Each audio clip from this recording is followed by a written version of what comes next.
2022 പുറത്തിറങ്ങിയ south Korean ചലച്ചിത്രം ഇന്നൗർ പ്രേമിന്റെ കഥയാണ് സിനിമാ കഥയിലൂടെ ഇന്ന് നിങ്ങൾ കേൾക്കാനായി പോകുന്നത്. കഥ ആരംഭിക്കുന്നത് സ്കൂൾ വിദ്യാർത്ഥിയായ ഹാനിനെ പരിചയപ്പെടുത്തിക്കൊണ്ടാണ്. ആ പ്രദേശത്ത് തന്നെ മികച്ച വിദ്യാർത്ഥികൾ പഠിക്കുന്ന സ്കൂളിലാണ് ഹാൻ പഠിക്കുന്നത്. സ്കൂളിൽ പഠിക്കുന്ന മിക്ക കുട്ടികളും സമ്പന്നതയിൽ നിന്നും വരുന്നതാണ്. ഹാനിനെ പോലെ വളരെ ചുരുക്കം പേരെ സ്കോളർഷിപ്പ് ഒക്കെ നേടി അവിടെ എത്തുന്നുള്ളൂ. ദരിദ്രനായതുകൊണ്ട് തന്നെ സ്കൂളിലും അവന് ഫ്രണ്ട്സ് കുറവായിരുന്നു. പതിവ് പോലെ ക്ലാസ് ടീച്ചറായ മാത്സ് ടീച്ചർ കുട്ടികൾക്ക് ക്ലാസ് എടുക്കുകയാണ്. പ്രോബ്ലം ഒക്കെ ബോർഡിൽ എഴുതി സോൾവ് ചെയ്ത ശേഷം കുട്ടികൾക്ക് നേരെ തിരിഞ്ഞ് എന്തെങ്കിലും സംശയമുണ്ടോ എന്ന് ചോദിച്ചു. കുട്ടികൾ ആരും തന്നെ ഒന്നും മിണ്ടുന്നുണ്ടായിരുന്നില്ല. ഭൂരിഭാഗവും ട്യൂഷനൊക്കെ പോയി മുമ്പേ പഠിച്ചു കഴിഞ്ഞ പാഠഭാഗമാണ്. ഹാനിനാണെങ്കിൽ അതിൽ സംശയമുണ്ട്. പക്ഷെ അവൻ ചോദിക്കാൻ മടിച്ചു നിന്നു. മാത്സ് ടീച്ചർ ആകട്ടെ, നിങ്ങളെപ്പോലുള്ള ജീനിയസുകളെ പഠിപ്പിക്കാൻ ഞങ്ങളെപ്പോലുള്ള അധ്യാപകർക്ക് വളരെ എളുപ്പമാണ് എന്ന് കുട്ടികളെ പുകഴ്ത്തി സംസാരിച്ചു. കുട്ടികളിൽ പലർക്കും അതൊന്നും മനസ്സിലായിട്ടില്ലെങ്കിലും ഏവരും മനസ്സിലായ പോലെ നടിക്കുകയായിരുന്നു. മാത്സിൽ ഹാനിന് മാർക്ക് കുറവായിരുന്നു. അതുകൊണ്ട് തന്നെ മാത്സ് ടീച്ചർ അവനെ സ്റ്റാഫ് റൂമിലേക്ക് വിളിപ്പിച്ചു. ഇത്രയും മാർക്കൊക്കെ മേടിച്ചാൽ കോളേജ് അഡ്മിഷനൊക്കെ അത് ഭാരമാകുമെന്നും മാത്രമല്ല സ്കൂളിന്റെ നിലവാരം വെച്ച് നിന്റെ ഈ മാർക്ക് വളരെ കുറഞ്ഞതാണെന്നും നീ ഇവിടെ നിന്ന് ട്രാൻസ്ഫർ വാങ്ങി ഒരു സാധാ സ്കൂളിൽ ചേർന്നാൽ നിനക്ക് അവിടുത്തെ ടോപ്പർ ആകാമെന്നും അതുകൊണ്ട് ട്രാൻസ്ഫർ വാങ്ങി പോകുന്നതല്ലേ നിനക്ക് നല്ലത് എന്നുള്ള തരത്തിലൊക്കെ ആ അധ്യാപകൻ സൂചിപ്പിച്ചു. ഹാനിനും അതിൽ വലിയ സങ്കടം തോന്നിയിരുന്നു. ഹാൻ ഹോസ്റ്റലിലായിരുന്നു തങ്ങിയിരുന്നത്.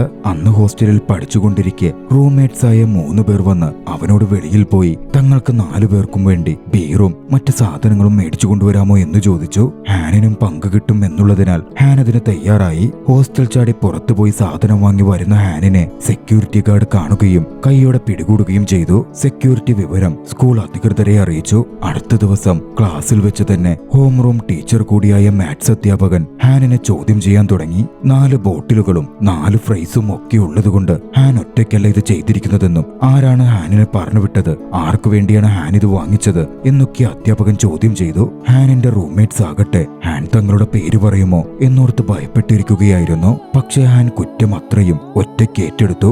എത്ര ചോദിച്ചിട്ടും മറ്റുള്ളവരെ ഒറ്റിയില്ല. ക്ലാസ്സിലെ ബോറം എന്ന പെൺകുട്ടിയും അതൊക്കെ നോക്കിക്കാണുന്നുണ്ടായിരുന്നു. അന്ന് ഹാൻ ക്ലാസ് കഴിഞ്ഞ് പുറത്തു വന്നപ്പോൾ റൂംമേറ്റ്സ് ആയ കുട്ടികൾ അവൻ അടുത്തു വന്ന് സ്നേഹത്തോടെ സംസാരിച്ചു. അവന് പണം ഓഫർ ചെയ്തെങ്കിലും ഹാൻ അത് സ്വീകരിച്ചില്ല. അപ്പോഴാണ് സെക്യൂരിറ്റി നടന്നു പോകുന്നത്. അവർ കാണുന്നത് ഈ സെക്യൂരിറ്റി ഉള്ളിടത്തോളം നമുക്ക് പുറത്തുപോയി ഒന്നും വാങ്ങാൻ പറ്റുമെന്ന് തോന്നുന്നില്ല എന്ന് ദേഷ്യത്തോടെ സെക്യൂരിറ്റിയെ നോക്കി കുട്ടികളിൽ ഒരാൾ പറഞ്ഞു. സെക്യൂരിറ്റി അപ്പോൾ നേരെ പോയത് ഒരു ഡോക്ടറെ കാണാനായിരുന്നു. 4 കൊല്ലം മുമ്പ് നോർത്ത് കൊറിയ വിട്ടു പോന്ന ഒരു വ്യക്തിയാണ് ആ സെക്യൂരിറ്റി. ഉറക്കം ശരിയാവാത്ത കൊണ്ട് സ്ലീപ്പിംഗ് പിൽസ് വാങ്ങുവാനായിരുന്നു ഡോക്ടറെ കാണാൻ അദ്ദേഹം ചെന്നത്. പരിചയക്കാരനായ ആ ഡോക്ടർ ആ സെക്യൂരിറ്റിക്ക് 20 ദിവസത്തേക്ക് അടുപ്പിച്ചുള്ള മരുന്നെഴുതി കൊടുത്തു. ഹാനിന്റെ കുറ്റത്തിന് ഹാനിനെ ഹോസ്റ്റലിൽ നിന്നും 1 മാസത്തേക്ക് സസ്പെൻഡ് ചെയ്തിരുന്നു. അന്ന് ക്ലാസ് കഴിഞ്ഞ് ഹോസ്റ്റൽ വിട്ട് ഹാൻ പോകുമ്പോൾ ബോറം അവനടുത്തേക്ക് ഓടിയെത്തി. ശേഷം അവനോട് പറഞ്ഞു, നീ നല്ലൊരു പയ്യനാ, നീ നിന്റെ കൂട്ടുകാരെ വിട്ടുകൊടുത്തില്ലല്ലോ, അവരെ ഒറ്റക്കൊടുത്തുമില്ല. ഞാൻ ഇംപ്രസ്ഡ് ആയി. പക്ഷെ ഇതൊക്കെ ട്രൂ ഫ്രണ്ട്ഷിപ്പ് അല്ലടോ, അവര് നിന്നെ മുതലെടുക്കുക. അതൊന്നും നിനക്ക് മനസ്സിലാവുന്നില്ലേ? എന്താ ഒരുപാട് സിനിമയൊക്കെ കാണുമോ? ബോറം ചോദിച്ചു നിന്നെങ്കിലും ഹാൻ മറുപടിയൊന്നും പറയാതെ ദേഷ്യത്തിൽ അവിടെ നിന്ന് പോന്നു. ഹാൻ നേരെ പോയത് വീട്ടിലേക്കായിരുന്നു. ഹാനിന് അമ്മ മാത്രമേ ഉള്ളൂ. വളരെ കഷ്ടപ്പെട്ടിട്ടാണ് അമ്മ അവനെ പഠിക്കാൻ വിടുന്നത്. യൂണിഫോമിൽ ഹാനിനെ കണ്ട അമ്മ ഏറെ സന്തോഷിച്ചു. ഹാൻ അവിടെ പഠിക്കണമെന്നത് അമ്മയുടെ വലിയ ആഗ്രഹവുമായിരുന്നു. ഹോസ്റ്റലിൽ നിന്ന് സസ്പെൻഡ് ചെയ്ത വിവരമൊക്കെ അറിഞ്ഞാൽ അമ്മ സങ്കടപ്പെടുമല്ലോ എന്ന് ഹാൻ ചിന്തിച്ചു. അതുകൊണ്ട് തന്നെ താൻ ഏതോ ബുക്ക് എടുക്കാൻ വന്നതാണ് എന്ന് മാത്രം അമ്മയോട് പറഞ്ഞ് ഹാൻ വൈകുന്നേരം അവിടം വിട്ടിറങ്ങി. എങ്ങോട്ട് പോകണം എന്നവനൊരു പിടുത്തവും കിട്ടുന്നുണ്ടായിരുന്നില്ല. പുറത്തിറങ്ങിയതും മഴ പെയ്യാനും തുടങ്ങി. ദുഃഖത്തോടെ അവൻ നേരെ സ്കൂളിലേക്കായിരുന്നു പോയത്. പട്രോളിങ്ങിനിറങ്ങിയ സെക്യൂരിറ്റി സ്കൂളിൽ മറഞ്ഞു നിന്ന ഹാനിനെ കണ്ടു. നീ എന്താടാ വീണ്ടും ഇവിടെ? ഹോസ്റ്റലിൽ പോടാ എന്ന് സെക്യൂരിറ്റി പറഞ്ഞതും ഹോസ്റ്റലിൽ തനിക്ക് പോവാൻ പറ്റാത്ത കാര്യം ഹാൻ വ്യക്തമാക്കി. അതിന് കാരണം ആ സെക്യൂരിറ്റി ഗാർഡാണെന്നും പറഞ്ഞു. കാര്യങ്ങൾ മനസ്സിലാക്കിയ സെക്യൂരിറ്റി ഗാർഡിന് ഹാനിനോട് സങ്കടം തോന്നുകയും ഹാനിനെ തന്റെ ക്യാബിനിലേക്ക് കൂട്ടിക്കൊണ്ടുവരികയും ചെയ്തു. റൂമിലെത്തി ഹാൻ ഡ്രസ് ചേഞ്ച് ചെയ്യുമ്പോൾ സെക്യൂരിറ്റി പറഞ്ഞു, ഇന്ന് ഒരു ദിവസത്തേക്ക് ഇവിടെ തങ്ങിക്കോ, നാളെ രാവിലെ തന്നെ ഇവിടം വിട്ടു പൊക്കോളണം. ഹാനും അതിന് സമ്മതിച്ചു. ആ സെക്യൂരിറ്റി സുഡോക്കു അപ്പോൾ സോൾവ് ചെയ്യുകയായിരുന്നു. അദ്ദേഹത്തിന് മാത്സിലുള്ള താല്പര്യവും വ്യക്തം. സുഡോക്കു അങ്ങനെ സോൾവ് ചെയ്തുകൊണ്ടിരിക്കെ ഹാനിന്റെ ബാഗിനിടയിൽ വെച്ചിരുന്ന അസൈൻമെന്റ് ക്വസ്റ്റ്യൻ ആ സെക്യൂരിറ്റി നോക്കിക്കണ്ടു. ഹാൻ അതിൽ പകുതി മാത്രമേ സോൾവ് ചെയ്തിരുന്നുള്ളൂ. അറിയില്ലാത്തതൊന്നും സോൾവ് ആക്കിയിരുന്നില്ല. സെക്യൂരിറ്റി ആ അസൈൻമെന്റ് എടുത്തു നോക്കി. അടുത്ത ദിവസം രാവിലെ തന്നെ ഉറക്കത്തിൽ ഉറക്കത്തിലായിരുന്ന ഹാനിനെ വിളിച്ചെഴുന്നേൽപ്പിച്ച് സെക്യൂരിറ്റി അവിടെ നിന്ന് ഇറക്കി വിടുകയും ചെയ്തു. ക്ലാസ്സിലെത്തിയതും ആദ്യത്തെ ക്ലാസ്സിൽ വന്ന മാത്സ് ടീച്ചർ അസൈൻമെന്റിന്റെ ചോദ്യത്തിന് ഉത്തരങ്ങൾ ചോദിക്കാൻ തുടങ്ങി. ഹാൻ തന്റെ അസൈൻമെന്റ് എടുത്ത് നോക്കിയപ്പോൾ അതിൽ എല്ലാ ഉത്തരങ്ങളും എഴുതപ്പെട്ടിരുന്നു. ആരാ ഇത് ആൻസർ ചെയ്തത്? അവൻ അതിശയത്തോടെ ചിന്തിച്ചിരുന്നു. അപ്പോഴായിരുന്നു അധ്യാപകൻ അതിലെ ഏറ്റവും പാടുള്ള ഒരു ക്വസ്റ്റ്യന്റെ ഉത്തരം ഹാനിനോട് ചോദിച്ചത്. ഹാൻ അതിനെ എഴുതിയിരുന്ന കൃത്യമായ ഉത്തരം മറുപടി പറഞ്ഞു. കൃത്യം ഉത്തരം കേട്ടതും അധ്യാപകനും അതിശയിച്ചു. ഹാൻ ഗുഡ് വർക്ക് എന്ന് പറഞ്ഞവനെ അഭിനന്ദിക്കുകയും ചെയ്തു. ബോറമും അവന്റെ ആൻസർ ഷീറ്റിൽ എല്ലാ ഉത്തരവും എഴുതിയിരിക്കുന്നതും കണ്ടിരുന്നു. ബോറത്തിനോട് ഒന്നും മിണ്ടല്ലേ എന്നവൻ ആംഗ്യം കാട്ടി. സെക്യൂരിറ്റി ആയിരിക്കും അതിന് ഉത്തരം എഴുതിയതെന്ന് മനസ്സിലായ ഹാൻ സെക്യൂരിറ്റി ക്യാബിനിലേക്ക് എത്തി അദ്ദേഹത്തെ കണ്ടു. താങ്കൾ ഇതെങ്ങനെയാ ആൻസർ ചെയ്തത് എന്ന തരത്തിൽ ചോദിച്ചെങ്കിലും സെക്യൂരിറ്റി ഗാർഡ് അവനെ അവിടെ നിന്ന് ഇറക്കി വിടുകയായിരുന്നു ചെയ്തത്. അന്ന് ലാബിലിരിക്കുമ്പോൾ കുട്ടികൾ സംസാരിക്കുന്നത് ഹാൻ കേട്ടു. എടാ, ഇന്നലെ തന്ന അസൈൻമെന്റ് ഇല്ലേ, അതിലെ ക്വസ്റ്റ്യൻ എന്ത് ടഫായിരുന്നു. എന്റെ ട്യൂഷൻ സാറിനെ കൊണ്ടുപോലും അത് ഉത്തരം ചെയ്യാൻ പറ്റിയില്ല. ഇങ്ങനെ അസൈൻമെന്റ് തന്ന നമ്മുടെ കാര്യം പോക്ക.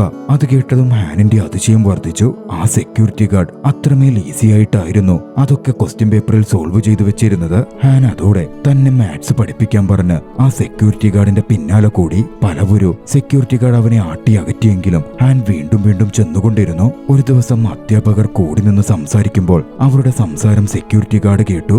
അത്രമേൽ നന്നായി പഠിക്കാത്ത ഏറ്റവും താഴെയെന്ന് തോന്നുന്ന കുട്ടികളെ സ്കൂൾ വിട്ട് പുറത്താക്കണം എന്ന തരത്തിലായിരുന്നു അധ്യാപകർ സംസാരിച്ചിരുന്നത്. അതിൽ മാത്സ് ടീച്ചർ ഹാനിന്റെ പേരും പറയുന്നുണ്ടായിരുന്നു. അന്ന് രാത്രിയിലും പതിവ് പോലെ ഹാൻ സെക്യൂരിറ്റി ഗാർഡിനോട് സഹായം ചോദിച്ചെത്തി. മറ്റുള്ളവർ ട്യൂഷന് പോകുന്ന കാര്യവും തനിക്കതിനൊന്നും സാധിക്കാത്തതും അച്ഛന്റെ മരണവിവരവുമെല്ലാം ഹാനിൽ നിന്ന് തന്നെ സെക്യൂരിറ്റി ഗാർഡ് മനസ്സിലാക്കി.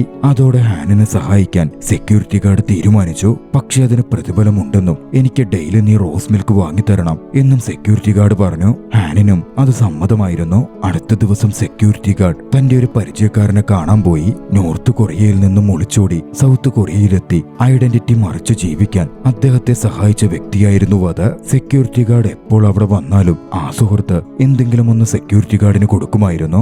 അന്നും അതുപോലെ ഒരു വസ്തു അദ്ദേഹം സെക്യൂരിറ്റി ഗാർഡിന് കൊടുക്കാൻ നേരം സെക്യൂരിറ്റി ഗാർഡ് തിരികെ പണം കൊടുത്തു. പക്ഷെ അദ്ദേഹവും അതധികം വാങ്ങാൻ കൂട്ടാക്കിയില്ല. സെക്യൂരിറ്റി ഗാർഡിനെ സഹായിച്ച വ്യക്തി ചെറിയൊരു ഷോപ്പ് നടത്തുന്നുണ്ടായിരുന്നു. അതിന്റെ കണക്കുകൾ ലെഡ്ജറിൽ എഴുതി വെക്കുകയും ചെയ്തിരുന്നു. ആ ലെഡ്ജറിൽ കണക്കെഴുതിയിരിക്കുന്നത് മൊത്തം തെറ്റാണ് എന്നൊറ്റ നോട്ടത്തിൽ കൃത്യമായി ആ സെക്യൂരിറ്റി ഗാർഡ് അദ്ദേഹത്തിന് പറഞ്ഞുകൊടുത്ത് അവിടെ നിന്ന് പോന്നു. അന്ന് വൈകുന്നേരം മുതൽ സെക്യൂരിറ്റി ഗാർഡിനടുത്ത് ഹാൻ പഠിക്കാൻ ചെന്നു തുടങ്ങി. സെക്യൂരിറ്റി ഗാർഡ് ആദ്യമേ തന്നെ കുറച്ച് റൂളുകൾ ഹാനിനോട് പറഞ്ഞു. റൂൾ നമ്പർ 1, നീ ഇവിടെ പഠിക്കാൻ വരുന്ന വിവരം മറ്റാരോടും പറയരുത്. റൂൾ നമ്പർ 2, മാത്സ് ഒഴിച്ച് മറ്റു വിഷയങ്ങൾ ഒന്നും തന്നെ ഇവിടെ സംസാരിക്കാൻ പാടില്ല. റൂൾ നമ്പർ 3, നിനക്ക് ഞാൻ മാത്സ് പഠിപ്പിക്കും, പക്ഷെ നിന്റെ മാർക്കുകളോ ഗ്രേഡുകളോ ഒന്നും തന്നെ എനിക്ക് വിഷയമല്ല, അതെനിക്ക് അറിയുകയും വേണ്ട. ഹാനും അതിനൊക്കെ സമ്മതിച്ചു. പിന്നാലെ സെക്യൂരിറ്റി ഗാർഡ് അവനെ മാത്സ് പഠിപ്പിക്കാൻ തുടങ്ങി. ഏറ്റവും ചെറിയ ക്ലാസ്സുകളിൽ പഠിപ്പിക്കുന്ന ഒരു ത്രികോണത്തിന്റെ ഏരിയ കാണുന്ന ചോദ്യമായിരുന്നു ആദ്യം അവനോട് അദ്ദേഹം ചോദിച്ചത്.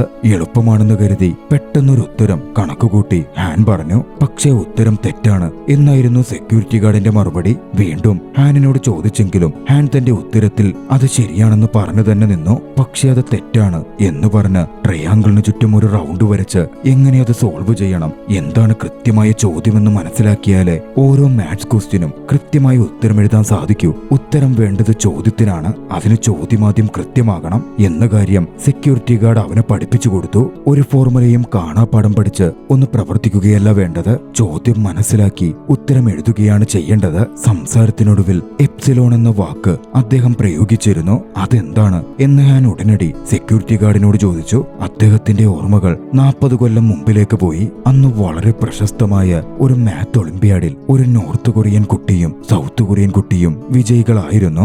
അവിടെ എത്തിയ അന്നത്തെ ഫേമസ് മാത്തമാറ്റീഷ്യൻ ഇരുവർക്കും ഒരു പേന സമ്മാനമായി കൊടുത്ത് ആ വാക്ക് പ്രയോഗിച്ചിരുന്നു. സെക്യൂരിറ്റി ഗാർഡ് അവിടെ നിന്ന് ഇറങ്ങാൻ തുടങ്ങി. താനും സെക്യൂരിറ്റി ഗാർഡിന്റെ കൂടെ നിന്നോളാം എന്ന് ഹാൻ പറഞ്ഞു. അദ്ദേഹവും അതിന് സമ്മതിച്ചു. അദ്ദേഹത്തിന്റെ മുറിയിലേക്ക് എത്തുമ്പോൾ അവിടെ ഒരു ബാസ്ക്കറ്റിൽ കുറെ റോസ് മിൽക്ക് ബോട്ടിൽ അവൻ നോക്കിക്കണ്ടു.